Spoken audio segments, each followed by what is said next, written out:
Hello, everybody. This is Mike Young with aPlantBasedDiet.org, and we are back again with our expert lifestyle physician, Dr. Nick. Welcome, Dr. Nick. Thank you. Good to be here. All right. How are you feeling today? Did you get enough sleep last night? I sure did. In part because, the new study that we wanted to talk about today that's showing what a dramatic effect even a little bit of sleep loss can have on not just your cognitive function, but also your mood. Yes. Okay. So I'm guessing, my guess is, total guess, not evidence-based.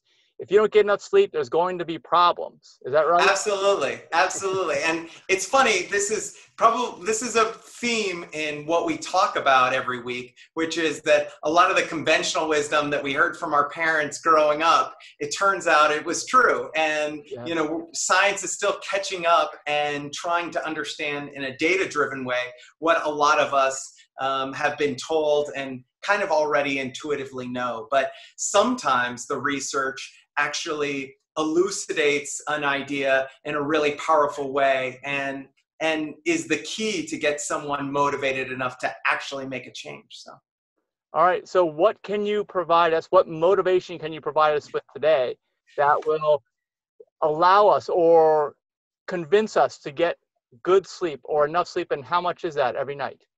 Well, for every person, it's a little different, but whatever your average ideal amount of sleep is, generally speaking, the studies looking at the benefits of or the detrimental effects of sleep loss look at what happens when you lose a tremendous amount of sleep. Let's say they generally call sleep deprivation getting 5 hours or less of sleep in a night.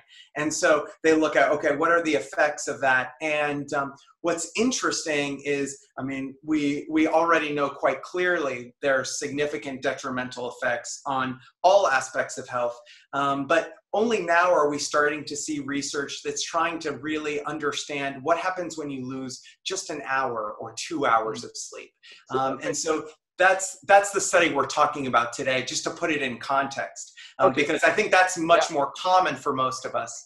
Yeah, well, let me also interject or mention something, and you tell me if this is correct. Yeah. So this is kind of like an hour or so missing from your baseline, whatever that happens to be. Is that right? Exactly. And most the average baseline for most people is around 8 hours, but some people need less. Some people need more. Something that researchers always mention is that we are very poor predictors of how much sleep we actually need. When they give people questionnaires to interrogate, how much sleep do you need? Most people tend to underestimate the amount of sleep they actually need, but we do all have different baselines. Okay. So what happens? What are the things that should hopefully scare us into sleeping enough? Yeah, well, so in this study, what they did is it was a randomized control trial, which is the best quality evidence for making decisions about our own health. And what they did is they put individuals, they examined their sleeping patterns over 11 nights. And the first few nights, they had them sleeping well and taking a test in the morning the next day. And as you would expect, every time they took the test, they got better and better at them. And the tests were measuring all kinds of different aspects of cognition. So our brain function, the researchers will classify them into spatial thinking, abstract reasoning, language comprehension. So a bunch of different parameters, and they see improvements. And then what happened in this study is they decided, let's decrease the amount of sleep they get for 1 night, 2 nights, 3 nights, and see what happens. And sure enough, as you'd expect, they saw the participants' cognitive function decrease across an entire range. In particular, they saw short-term memory decrease. But as I mentioned, their scores on the test kept getting worse and worse for every night that they had mild sleep loss.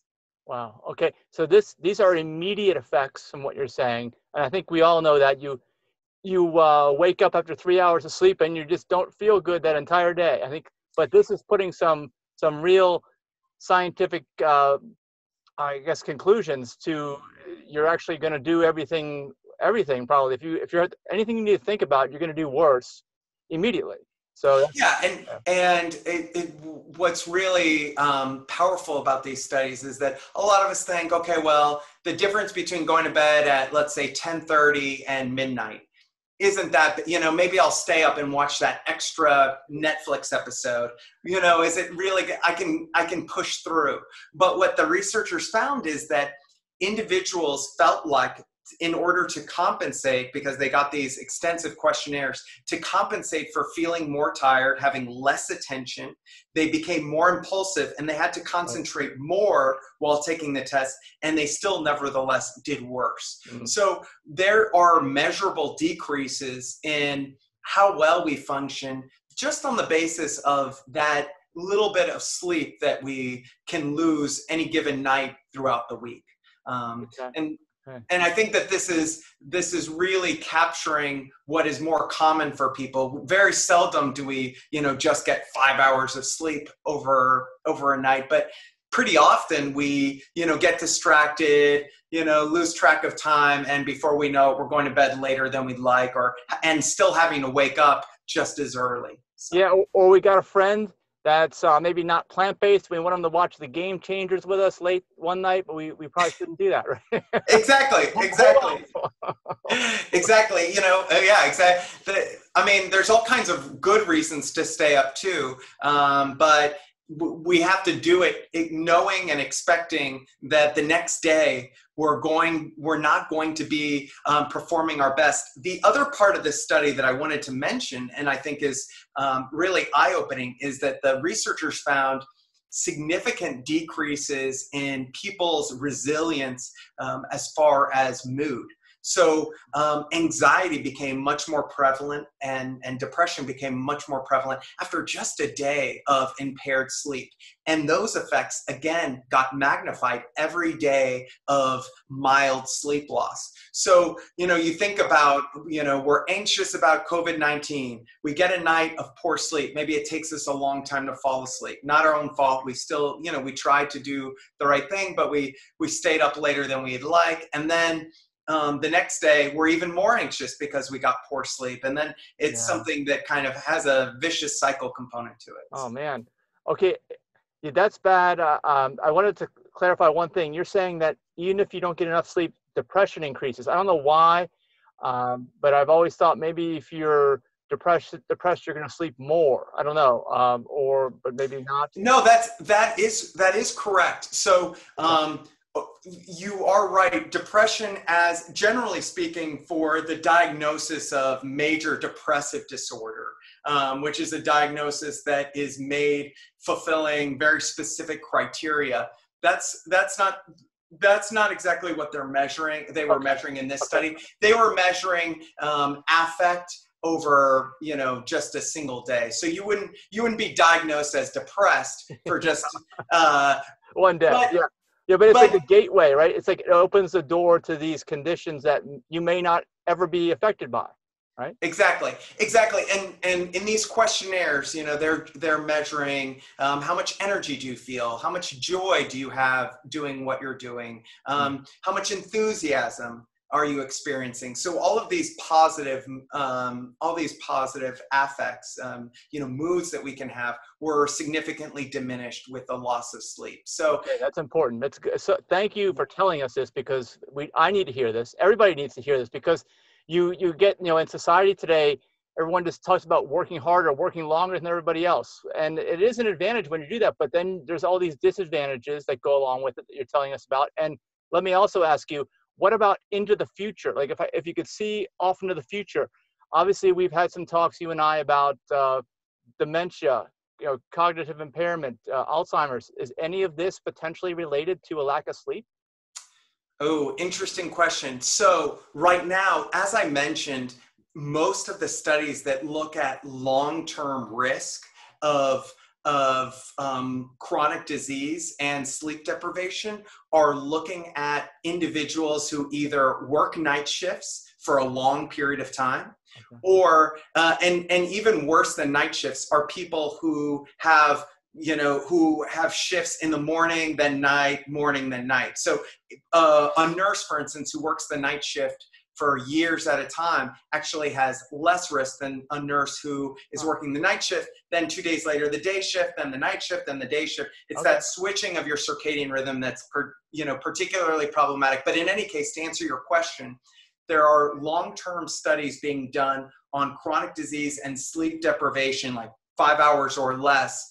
And there are strong associations that they've seen, but we still don't know causality, in particular for psychiatric disorders, depression, anxiety, as well as Alzheimer's and other cognitive diseases, because there's reason to think that losing sleep could impact Alzheimer's disease, but there's also reason to think that cognitive decline. We know that individuals who have sudden acute psychiatric disturbances, all of a sudden their sleep also becomes disordered and diminished. So teasing out cause and effect there is we're still not quite there yet, which is why this study is so interesting, because it's a randomized controlled trial, we have very clear cause and effect. Now, someone may shrug off brain function. Oh, does it really matter that much for me? But it's a start in terms of understanding how sleep we can identify that sleep has a direct impact on not just our mood, but also our cognitive functions. Okay, well, I would say this is, no pun intended, a wake-up call. Yeah. Stay asleep, okay?